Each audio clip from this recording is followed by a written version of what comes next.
पिंकी की शादी कुछ ही दिनों पहले भारतपुर गांव में हो जाती है। एक दिन वो रसोई में काम करते करते गाना गुनगुना रही होती है। तभी उसकी सास आती है। बिजली गिराने मैं हूँ आई, कहते हैं मुझको हवा हवाई, हवा हवाई, वी वी वी वी वी। ओहो, हवा हवाई मैडम, कहीं उड़ मत जाना हवा से। अरे मम्मी जी, उड़े मेरे दुश्मन। आप बताओ, कुछ काम था क्या? हाँ, काम तो था। हमारे पड़ोस वाले गांव में उषा रहती है ना, उसने कुछ सामान बोला था मुझे लेकर जाने को। अब मेरे घुटनों में हो रहा है दर्द, तो तुम ही पहुंचा दो ना बहू ये सामान। अरे वाह, इतने सुहाने मौसम में घर से बाहर निकलने को मिल रहा है, मजा आ जाएगा। ये लो बेटा, ध्यान से जाना और लौटते वक्त उस गांव के कुल देवता के मंदिर में भी माथा टेक आना। हाँ हाँ मम्मी जी, जैसा आप कहें। पर ये सब करने के लिए थोड़ा सा खर्चा पानी मिल जाता तो। अरे पानी तो तुम्हें उषा पिला देगी, और खर्चा तुम ज्यादा करना मत, ठीक है बहू? जाओ, शाम तक घर लौट आना, ठीक है बहू रानी? सास वहां से चली जाती है और पिंकी पड़ोस वाले गांव में पहुंचती है और उसे कुल देवता का मंदिर दिखाई देता है। पहले मंदिर होकर आऊं कि सामान देकर आऊं? चलो मंदिर ही हो आती हूँ। पिंकी मंदिर के पास जाती है, तभी उसका पैर एक पत्थर से टकराता है। हाय रो, मर गई रे। पिंकी देखती है कि वो पत्थर चमक रहा होता है। पिंकी वो पत्थर उठा लेती है। अरे, ये पत्थर तो चमक रहा है। वो पत्थर देख ही रही होती है कि तभी उसे एक आवाज सुनाई देती है। दन दना दन दन दन दन, जो तेरा मन चाहे तू बन। अरे, ये आवाज कहाँ से आ रही है? जो तेरे हाथ में पत्थर है उसी में से बोल रहा हूँ मैं पिंकी। ये पत्थर है जादुई और ये लगा है तेरे हाथों में, तो ये हुआ तेरा। अब तू जिसके रूप में आना चाहे आ सकती है। ये पत्थर हुआ तेरा। दन दना दन दन दन दन।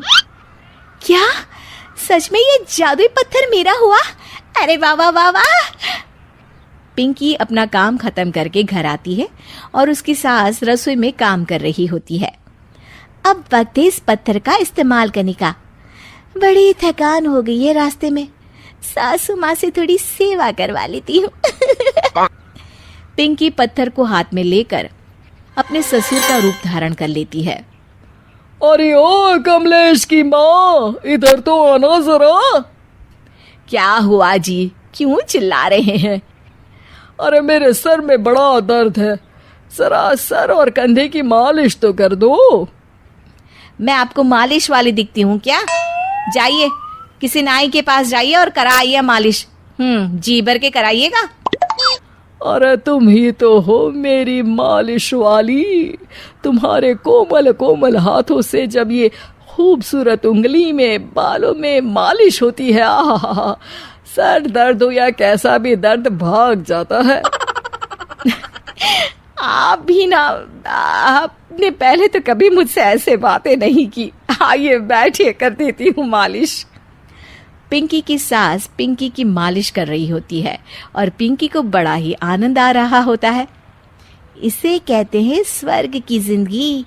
सासू माँ के हाथ किसी हथौड़े से कम नहीं है, पर फिर भी फ्री की मालिश तो मिल रही है ना। वाजी वाजी वाह। कुछ देर बाद पिंकी अपने कमरे में आ जाती है और पिंकी के असली ससुर घर आते हैं। पिंकी की सास अपनी तारीफों से बाहर ही नहीं निकली होती है। सुनिए जी, आज ना आपकी बातों ने तो मन ही मोह लिया मेरा। बातें? कौन सी बातें? अरे वही कि मेरे इतने मुलायम हाथ और इतनी खूबसूरत उंगलियां हैं। ससुर जी को तो कुछ भी समझ में नहीं आता और पिंकी वहां आकर चुपके चुपके उनकी बातें सुनकर आनंद ले रही होती है। अरे मैंने ये सब कब कहा? आज तो मैं जल्दी काम पर चला गया था। अरे अभी मैंने आपकी मालिश की अपने इन्हीं कोमल हाथों से। कोमल और तुम्हारे हाथ, अरे कमलेश की माँ, तुम्हारे हाथ तो इतने सख्त हैं कि अखरोट ही तोड़ दे। मैंने तो आज तक तुमसे इसलिए मालिश नहीं करवाई, तुम्हारे हाथों को देखकर तो मुझे वो डायलॉग याद आता है, ये 2.5 किलो का हाथ जब किसी पर पड़ता है ना तो आदमी उठता नहीं, उठ जाता है। सास को गुस्सा आ जाता है। आए बड़े मेरे हाथ को 2.5 किलो का कहने वाले। अरे खुद की तोंद देखी है, बारात का ढोल भी शर्मा जाए देखकर। पिंकी उन दोनों की बातों से हंसी रही होती है कि तभी वहां कमलेश आता है और वो बहुत परेशान होता है। मैं तो लूट गया। अरे क्या हुआ कमलेश? दुकान में कल वो गुंडा जग्गू दादा आए थे और धमकी देकर गए हैं कि 1 लाख का हफ्ता देना पड़ेगा, नहीं तो मेरी दुकान तोड़ देंगे। सभी चौंक जाते हैं। क्या पिंकी अपने पति कमलेश को जग्गू दादा से बचा पाएगी? जानने के लिए देखिए रूप बदलने वाली बहू पार्ट 2।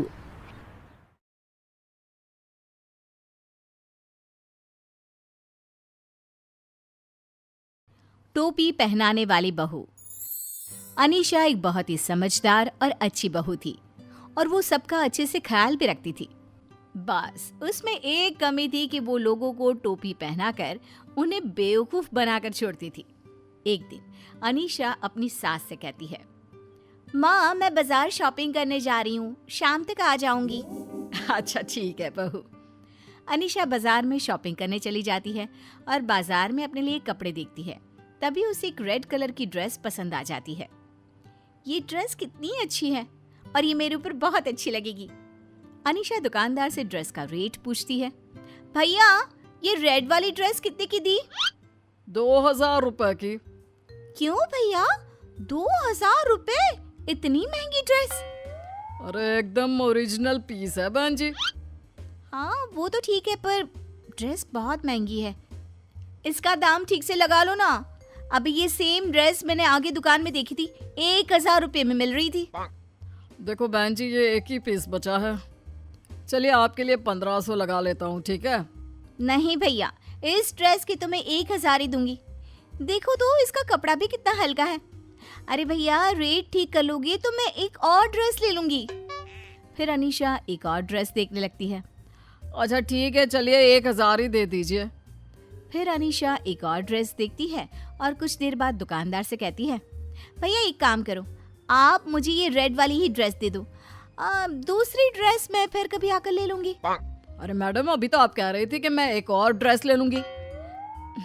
क्या है ना भैया, फिलहाल मुझे ये रेड वाली ही दे दीजिए क्योंकि मुझे कोई और समझ में ही नहीं आ रही।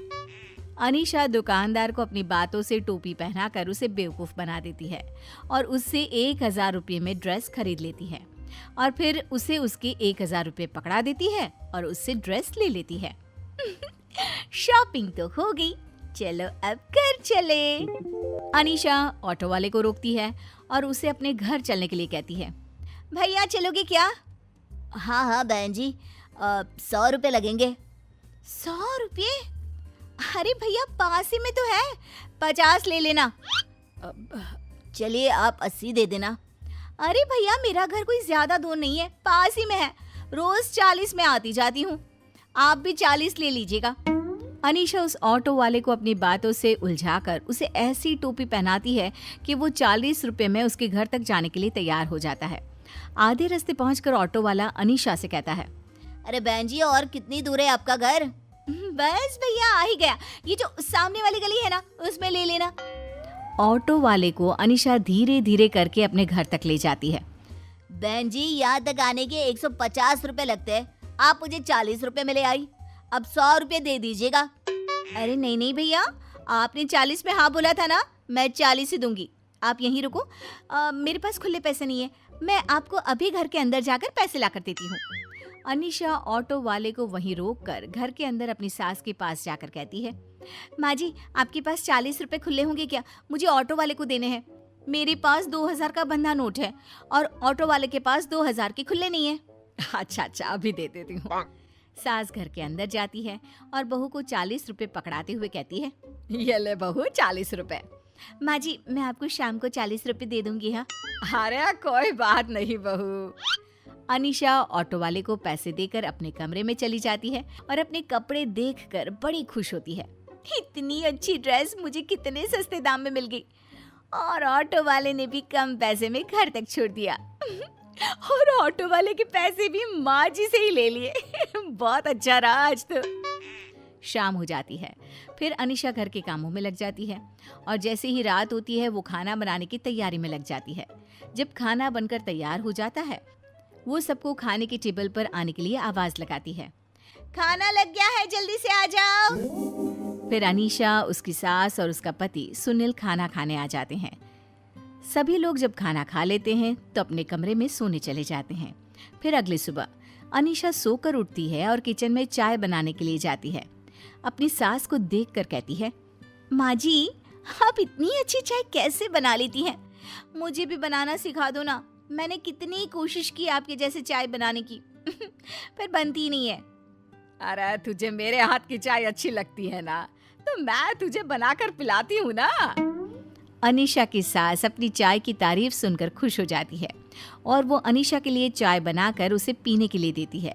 जैसे ही अनीशा अपनी सास की बनाई हुई चाय पीती है, माँ जी, आपके हाथ में तो जादू है, जादू। आपके हाथ की बनी चाय पीकर तो बस दिन बन जाता है, मन करता है पीती ही जाओ। अनीशा की सास अपनी तारीफ सुनकर खुश हो जाती है और फिर हर सुबह रोज अनीशा को चाय बनाकर पिलाती। अनीशा भी अपनी सास को बेवकूफ बनाकर अंदर ही अंदर बड़ी खुश हो रही थी।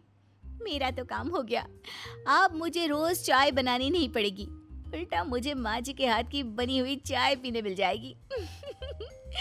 अच्छी टोपी पहनाइए माँ जी को। ऐसे ही अनीशा को जब भी मौका मिलता वो किसी न किसी को टोपी पहनाकर बेवकूफ बनाती।